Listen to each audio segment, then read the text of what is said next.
ഞാൻ മധുഭാസ്കരൻ.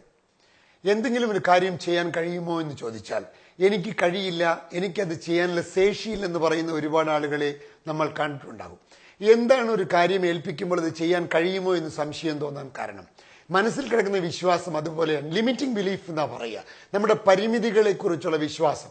എനിക്ക് ഇതിന് സാധ്യമല്ല, എനിക്കതിനുള്ള കഴിവില്ല എന്ന വിശ്വാസമാണ് നമ്മളെ അത് ചെയ്യിപ്പിക്കാത്തത്.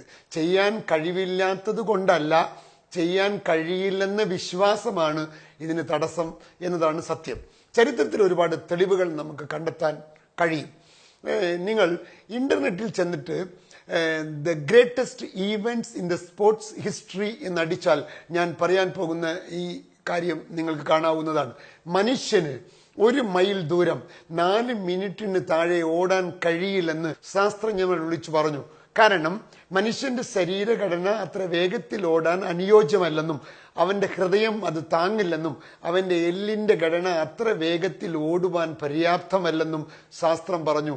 പക്ഷേ 1954 മെയ് മാസം 6-ാം തീയതി ചരിത്രത്തിലാദ്യമായി റോജർ ബെന്നിയസ്റ്റർ എന്ന് പറയുന്ന ഒരു 25 വയസ്സുകാരൻ ഇംഗ്ലണ്ടിൽ ഓക്സ്ഫോർഡിൽ വച്ച് ചരിത്രത്തിലാദ്യമായി 1 മൈൽ ദൂരം 3 മിനിറ്റ് 59.4 സെക്കൻഡിൽ ഓടി അവസാനിപ്പിച്ചപ്പോൾ ചരിത്രം ഒന്ന് കിടുങ്ങി. കാരണം മനുഷ്യന് 4 മിനിറ്റിന് താഴെ 1 മൈൽ ദൂരം ഓടാൻ പറ്റുമെന്ന് റോജർ ബെന്നിയസ്റ്റർ എന്ന് പറയുന്ന ചെറുപ്പക്കാരൻ നമ്മളെ ബോധ്യപ്പെടുത്തി തന്നു. ഏറ്റവും രസകരമായ വസ്തുത അതിനുശേഷം നടന്ന കാര്യത്തിലാണ്.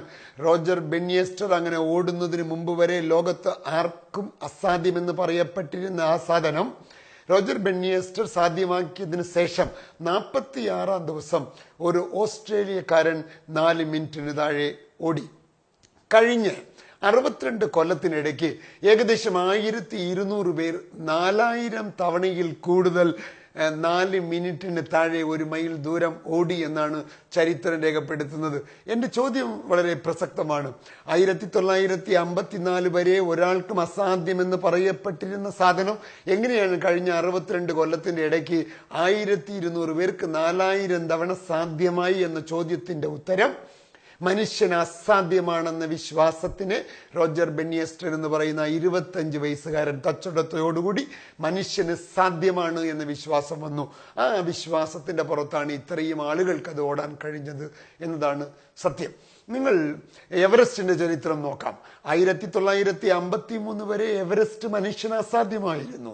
8848 മീറ്റർ പൊക്കമുള്ള എവറസ്റ്റിന്റെ മുകളിൽ മനുഷ്യന് കയറാൻ കഴിയില്ലെന്നും അങ്ങനെ കയറിയാൽ മരണം സംഭവിക്കുമെന്നും പറയപ്പെട്ടിരുന്നു. പക്ഷേ 1953 എഡ്മണ്ട് ഹിലാരി എന്ന് പറയുന്ന ആ ചെറുപ്പക്കാരൻ ചരിത്രത്തിലാദ്യമായി എവറസ്റ്റിന്റെ മുകളിൽ കയറിയതോടുകൂടി കഴിഞ്ഞ 63 കൊല്ലങ്ങളുടെ ഇടയ്ക്ക് ഏകദേശം 3000 പേർ 5000 തവണയിൽ കൂടുതൽ എവറസ്റ്റ് കയറി എന്നാണ് രേഖകൾ പറയുന്നത്.